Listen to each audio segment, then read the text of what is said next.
What about you, Frank? What happens the day someone decides you deserve it? Tell you what, they better not miss. Marvel then, mate.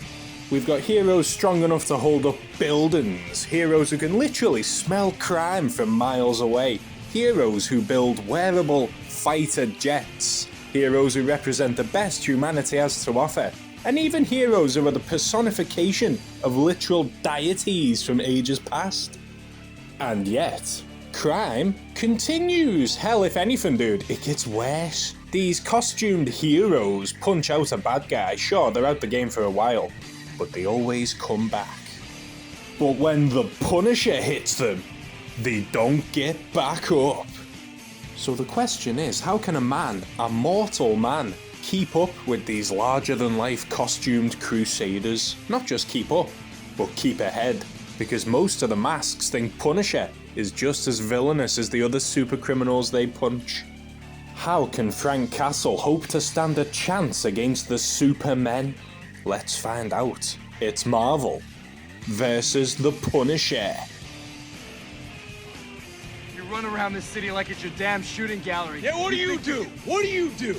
You act like it's a playground. You beat up the bullies with your fists, you throw them in jail, everybody calls you a hero, right? And then a month, a week, a day later, they're back on the streets doing the same goddamn thing. So you just put him in the morgue. You goddamn right I do. Where better to start than Frank's very first appearance, and it's in the Amazing Spider-Man. He's different, he's deadly, he's the Punisher. Oh, the Jackal, God's sake mate, he's so lame, dude. There's a big argument over whether or not the Punisher is a hero or a villain, but in this debut, he's defo working for a villain. The disgusting Jackal, a creepy college professor who tries and fails to bang his students. He's also a grandmaster of cloning technology, to be fair. If he hates Spider-Man so much, why's he got a statue of him?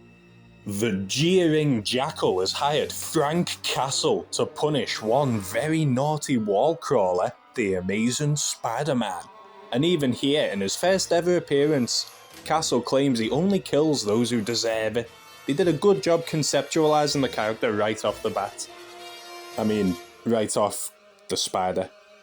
The Punisher plans to assassinate Spidey without mercy. Public opinion on the webhead has fallen so low that it goes far beyond Jonah Jameson's smear campaign. The whole city believes that Spider-Man was responsible for the murders of industrialist Norman Osborn and teenage sweetheart Gwen Stacey. Spidey can't tell the truth, not only because it might compromise his secret identity, but because it would harm the son of the true murderer, his best friend, Harry Osborn. And if you're wondering why everyone thinks Spider-Man killed them, the idiot basically confessed it to the police. I know that what he really meant was that his being Spider-Man got Gwen killed, but the police don't know that, dumbass. Oh wait, this is the issue that meme's from. Boy, does this ring true nowadays. Peter Parker is put on the path to the Punisher by Jolly J. Jonah Jameson, who wants photos of the crazed commando for the Bugle. But before Peter can scope out Frank scopes him first. Uh-oh, spider sense, and Jesus Christ, the gun Punisher uses takes down an entire abandoned building. Convenient it was abandoned, isn't it? Spidey spots the skull-wearing scoundrel, and the webhead doesn't want to fight, he just wants an explanation. Punisher would rather flap his guns than his gums, setting off a trap. Now Spidey's caught in Frank's web. The backstory of his murdered family must have come in later, because in this issue, Frank sounds more like a man who just woke up one day wanting to clean the streets by any means necessary. He even says he doesn't like doing it, but it has to be done. But listen, killing Spider-Man isn't that easy, pal. Spidey bursts free from the bindings and punishes the Punisher. This might have ended Frank's comic career before it even began, if not for the timely intervention of my least favourite Spider-Man villain. Jackal fears Frank will talk about the weird Grinch wannabe, and he's not ready for Spidey just yet. A cowardly strike and Spider-Man's knocked off the building? Surely he's dead, right? Ah, dude, fair play to Frank. He sees no justice in this cowardly kill. But too bad for the Jackal. A mixture of agility and luck saves Spidey from becoming a splat on the pavement. And he finds a clue in Punisher's discarded wire gun, the address of the manufacturer, and Mr. Reese. Mr. Reese. Sounds like mysteries. And another word for mystery? Enigma. Mr. Enigma. Is this the Batman Spider-Man crossover I've been waiting for? Back at base, Castle shows Jackal that he's a killer with honour. He doesn't want to just murder someone willy-nilly. He's dealing justice, god damn it. But Jackal has Frank convinced that he too is looking to clean the streets. How far will this go before Frank learns the truth? Punisher goes to see his arms dealer to replace the gun that he lost, only to discover that Spider-Man lives. Oh ho ho, but Frank intends to correct that mistake right now.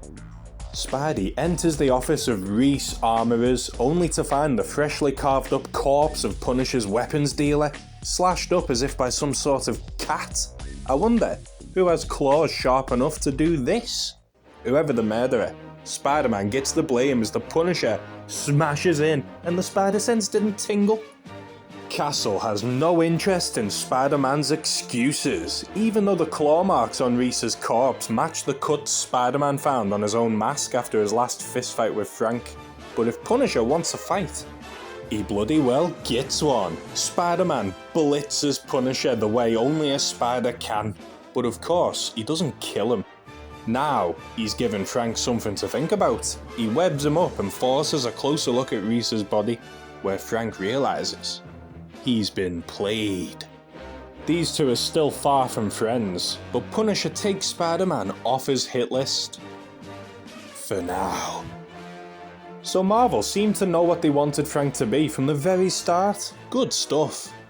Spider-Man might be Punisher's first foe, but Peter's got him so outmatched that I can hardly call him a challenge to the Wallcrawler. If you ask me, Punisher has one true rival, and that is the man without fear.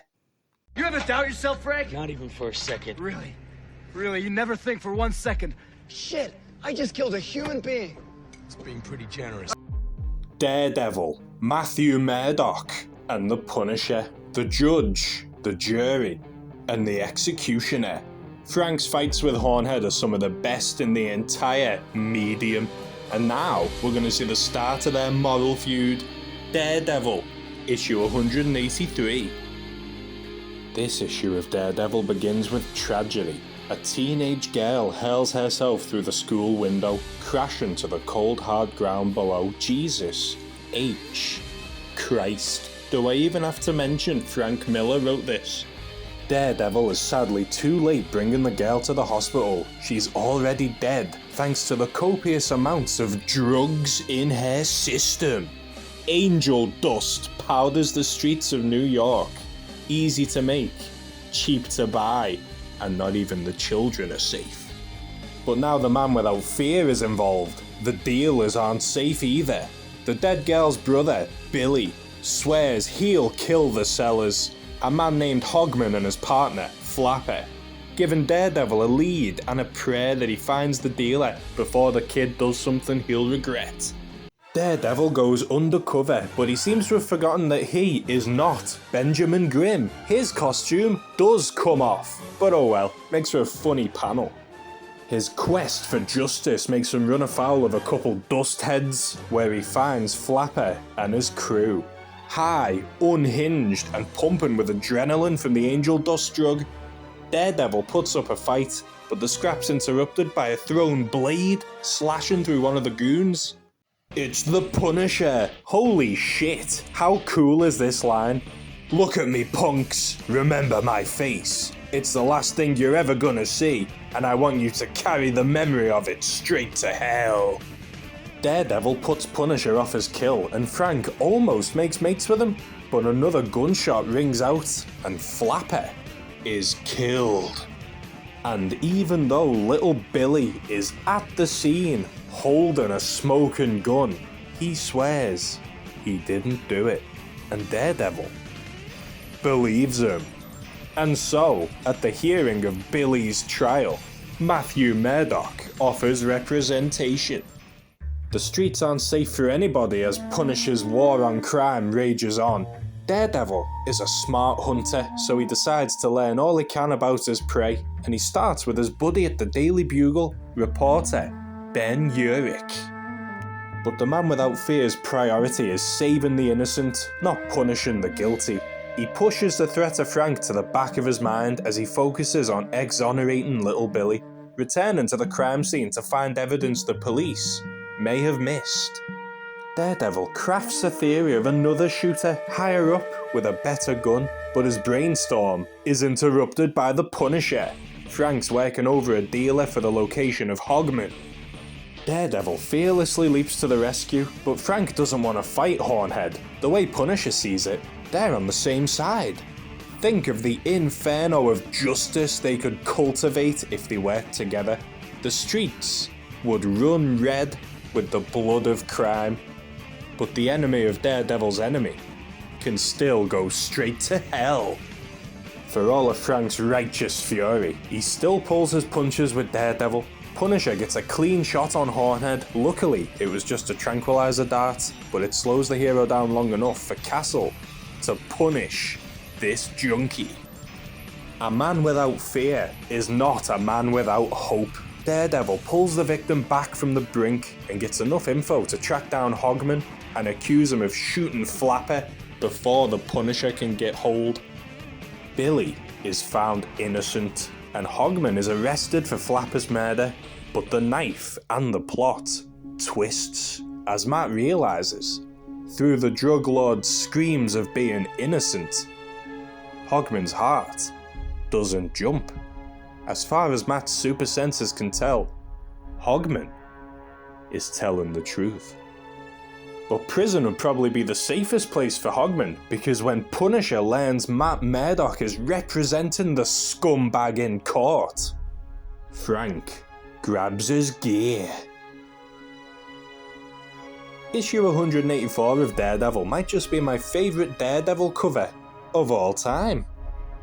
That bastard Hogman has a new zest for life now that Matthew Murdock's in his corner.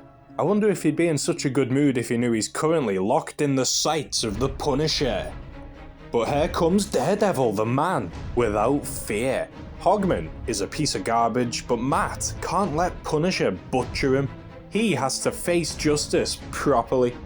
Punisher gets away, but I'm sure he'll be back before long.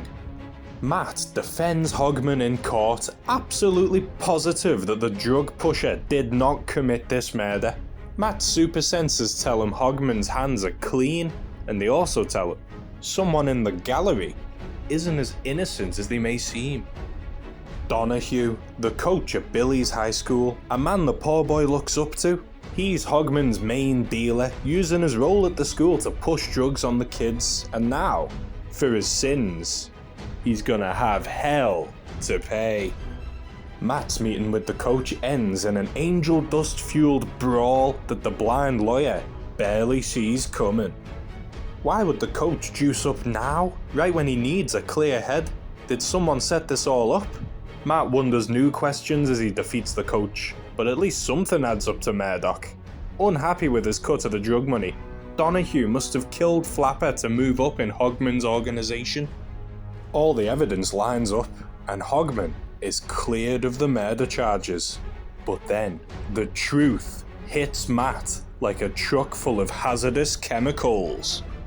Hogman was guilty. For the first time in his life, Matt's super senses were wrong.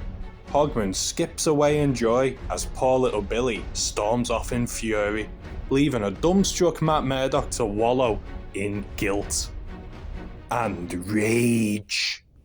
Hell hath no fury like a daredevil scorn. Hogman was acquitted, but not by Matt. How did the drug lord trick Matt's super senses? Well, it was the oldest trick in the book. A pacemaker. His crimes were mechanically assisted, keeping his heart from leaping at his own lies. It's too late to stop Hogman. But is it too late to save Billy? Billy confronts Hogman himself, ready to carve out his own justice. But only one man will spill blood tonight.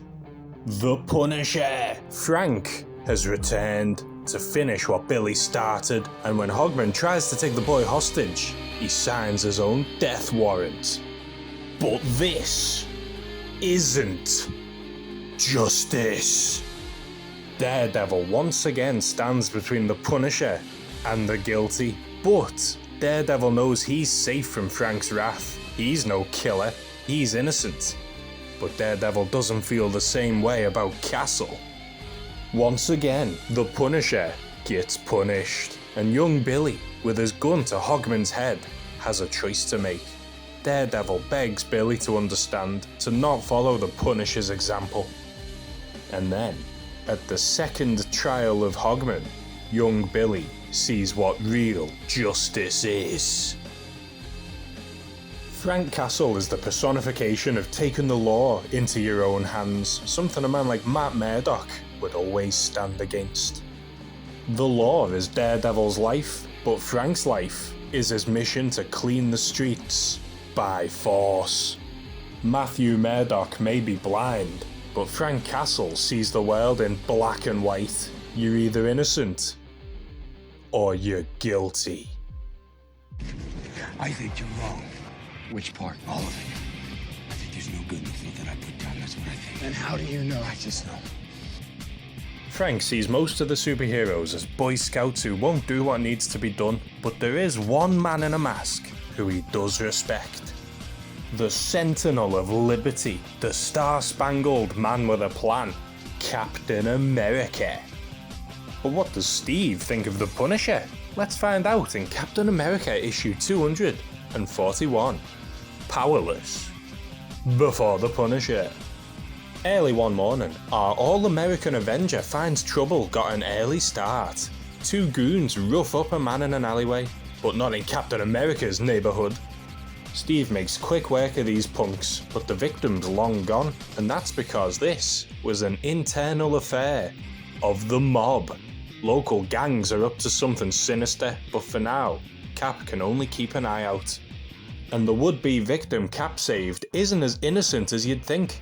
But with his enemies arrested for now, he needs a hideout, and the building opposite Steve Rogers' apartment has a vacancy.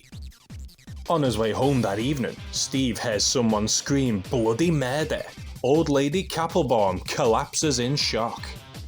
Poor Mrs. Kappelbaum, like a mother to almost everyone in this building, a survivor of World War II's concentration camps. And she's just relived her nightmare. She swears that across the street, she just spotted a Nazi.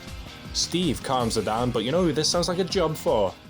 Captain America. But instead of one of Hitler's boys, our shield-slinging savior instead finds the Punisher, mistaken for a Nazi because of his all-black uniform, roughing up that same punk Cap rescued this morning. Just like with Daredevil, Frank doesn't want to hurt Cap. But if he leaves him no choice, he'll take the hero down too. He does, however, call Cap Sir, and he acknowledges that he's followed Steve's heroic career for years. Frank is a fan. Punisher disarms our hero, but instead of returning fire, he pleads with Steve to understand. They fight the same fight, only while Captain America is the shield, the Punisher is the sword. His current victim is a messenger for the criminal underworld. He knows where the big dogs gather. He didn't want to spill his blood, so instead, he spilled the location of a big gang meeting. Cap fights for the rights of every man. He can't allow Punisher to execute even gang bosses, so Frank's got no choice but to desecrate the flag. The messenger runs, but even though he shared what he knew, he's guilty, and so he is punished. But Frank must have been rattled by Cap because his shot only wounds the goon. He tells Steve where Punisher is heading, and Cap has an ambulance called in return. But Steve can't stick around. He's got a skull to split. Two of Brooklyn's most vile mob bosses and their top guns meet inside a water tower that, unbeknownst to them, has been primed to blow by the Punisher. But Captain America throws his mighty shield, knocking the detonator from Frank's hands. Now the only spark is the heat of battle between these two soldiers. Cap appeals to whatever humanity Frank might have left, but the murder of his family has turned Castle's heart to stone. The gunfire draws out the gangsters from the hideaway, and suddenly Steve chooses the lesser of two evils, sticking to his morals and saving the Punisher from their ambush. But now the heroes are sitting ducks, at the mercy of the mob. Captain America makes these thugs see stars, and the Punisher slyly reaches for his detonator until he stops. Cap is in the blast zone, and even though he stood against him, the Star Spangled Hero is not Frank's enemy. And it turns out neither is one of the mob boss's top guns. An undercover officer flashes their badge, and Frank surrenders without a fight, again unwilling to harm an innocent. Castle complies and walks towards his prey, but these crooks won't get away that easily. Frank craftily flips his detonator and blows the gangsters away, escaping himself in the smoke. He may respect what Captain America stands for, but he also knows that some bastards are better off dead. Two soldiers locked in an unending war, one desperate for peace, the other hungry for violence. Again, it's great how deadlocked Frank's character is. The second he saw that lady was a Fed, he put his hands up and stopped slinging lead. Consistent characterization from the start. He may be a man of violence, but he's got a code. I think that this world, it needs men that are willing to make the hard call. That's what I think. I think you and me are the same. We're the same. You know it. Only I do the one thing that you can't. You hit them and they get back up. I hit them and they stay down. Frank's badass and all, but there's one character who outranks even him in edgy coolness. Wolverine, the best there is at what he does, and what he does isn't very nice, as Punisher is about to discover.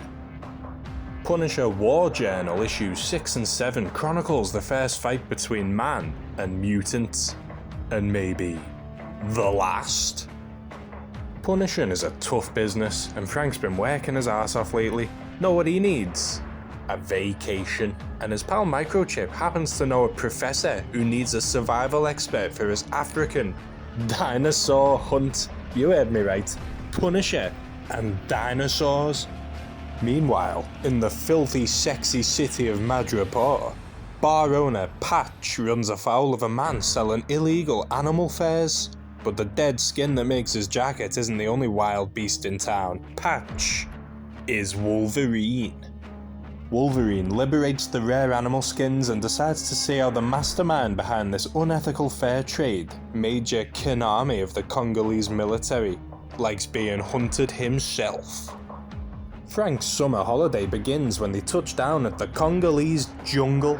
There's a whole crew of science nerds along for the dino hunt, such as the Doc's fit wife Norma, and a man known as the Corporal. But who the hell cares? Where's Wolverine? Me, personally, I can't get over the fact this is a story about Punisher hunting a dinosaur. Frank is used to the concrete jungle, but this is a whole new playground for him. Is that Harry Osborn? What the hell's he doing here? So the dino Frank hunts seems to be a kinda Loch Ness monster sort of beast, and while Frank and the Doc search the lakes, the Doc's wife Norma and the Corporal sneak off to murder some local gorillas. They seem to be part of the illegal poaching problem that's attracted Logan's attention, but when their indigenous assistant catches them in the act, they kill him and frame the apes. But this wasn't animal savagery, this was a scene all too familiar to Frank Castle. The brutal work of man. The smell of blood is in the air, and while assessing the crime scene, Punisher is attacked by a pissed off gorilla. He doesn't want to hurt the beast, but it's fight or die, and we all know the Punisher will never choose die. The gorilla was only trying to avenge its murdered family. That age-old classic cliche, maybe you and I were not so different. But from Wolverine's point of view, he's found Frank awash in the blood of a monkey massacre. Listen, I know gorillas are apes and not monkeys, but I like alliteration. I do love how Frank doesn't even try to explain. It's time for action, and this page is manly as it gets. Wolverine's adamantium bones and animalistic savagery win the fight in a flash, sending Frank drowning into the bloody waters of the Congo River, where he isn't the only killer. Issue 7, and some vacation this turned out to be. Next time, try Vegas. Punisher is badass, dude. He kills a crocodile and passes out till morning, and when he wakes up, he is pissed. He believes that hairball with the fist knives must be the poacher that killed his buddy, and Frank wants to return the favour. Punisher thinks Wolverine's the baddie. Wolverine thinks Punisher's the baddie. Meanwhile, the real baddies find the dinosaurs first. Imagine the boots they can make out of those big lizard skins. What a fiendish scheme. But before they can carve up or off it, Wolverine and Punisher catch up to them and clash once more. Mate, will you just look at this page? Being honest, I do think Wolverine would eventually win this, but not before getting blown to hell and back. But we don't have time to waste on a cool fight scene because the real poacher's big mouths tell the two heroes all they need to know. Their fight's put on hold so they can face down the true villains. The corporal runs off into the jungle as Norma opens up on the dinos, leaving Frank no choice but to blast their little ass away. Their quarrel resolved, Logan flees the scene and Frank lets him go because Wolverine's gonna see to it that the corporal pays for his crimes. And he does. With his life. Holy hell, mates, this one ruled. It didn't have me straight away with the Punisher dinosaur story, but my god, it ended up being absolutely sick. Hardcore, dude. And Punisher was no one's bitch this time. In the other issues we've read, he lost more than he won. But here, he kept up with Wolverine, and being honest, surviving a fight with Logan is as impressive as winning one. I suppose that's the power of having your name on the cover, even for a rugged anti-hero like Frank. I make sure that they don't make it out on the street again. I take pride in that. Let me ask you this. What's that? What about hope? Oh, fuck. Come on, Frank. About Santa Claus? You want to talk about Santa Claus? I live in the real world, Yeah. so I've seen it. What have you seen? Redemption, Frank. It's Yeah. real. And it's possible. The people you murdered deserve another chance. To kill again, rape again, is it No, what you Frank, want? to try again, Frank. To try. Frank Castle toes the line between hero and villain. He spends more time trading punches with good guys than bad, so most of the time he's destined to lose. But what if he won? What if issue 58 shows us a twisted reality where Spider-Man is punished for a crime he didn't commit, and Frank is punished for punishing an innocent? The setup is familiar. The Jackal has lied his way into becoming Punisher's partner, and he's aimed Frank right at our friendly neighborhood Spider-Man. But Frank's clever, he's not going to go in guns blazing. He needs to study his prey. This is where all that Daily Bugle libel comes into play. Punisher prowls old editions of the Bugle to discover all he can about his webspin and scumbag. Hey dude, there's the shocker. Love Herman. But this is more than a hit for Frank. It's a statement. A manly scream that crime will never pay so long as he lives. Frank Castle is dead. He burns down his family home and fully becomes the Punisher. And now, egged on by the Jackal, it's time for Spider-Man to be punished. But Spider-Sense makes that easier said than done. The first strike is a bust. Spidey's on Frank's ass. But through Spidey's dodging, Castle realises Spider-Man's greatest strength could be used against him when he blends into a crowd, losing the webhead. It seems Spidey's psychic danger sense only tingles to danger, and that gives Frank an idea. Just like any other sense, it can be confused. Frank and the Jackal cook up a plan. This is it, everyone. The final night of Spider-Man's life. Word on the street is Dr. Octopus has returned, and his diagnosis is danger for the people of New York. Only that's not Doc Ock, it's a dummy loaded with enough C4 to stop the Juggernaut, and the Punisher holds the detonator. Spider-Sense senses the true danger far too late. Peter is already in the blast zone. Our hero is engulfed by the inferno. The Jackal has his revenge. Peter Parker is dead. Peter Parker, not a master villain, not a gangster crime lord, not even a damn speeding ticket, just a man doing what he thought was right. The Punisher is furious. He's been used, and now a hero, a good man, is dead. An innocent is dead. The Jackal will pay for this. Betrayed. The entire city hunts down the Punisher.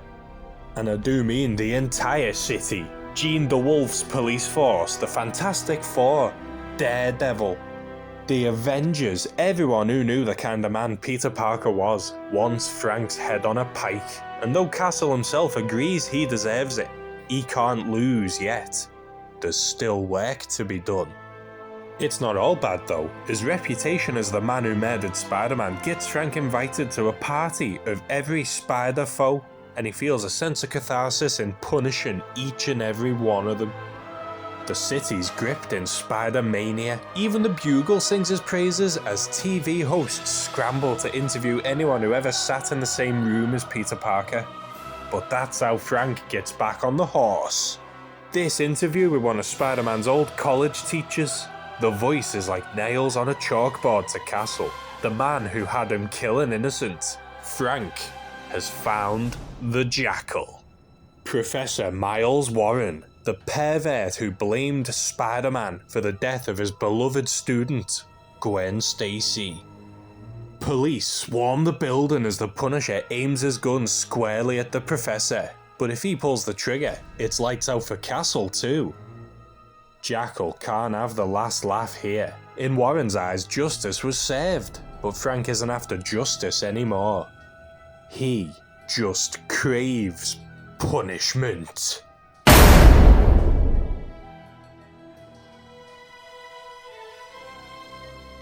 I'll be honest, I was never a huge fan of Punisher, but after reading these issues, this guy kicks ass. And he's such a badass cornerstone of the Marvel Universe that we've barely scratched the surface with this video. If there's interest, I'll happily do a Marvel vs Punisher round 2. He's got tons of cool fights with a load more heroes and villains alike, so let me know if you want more. And lock and load.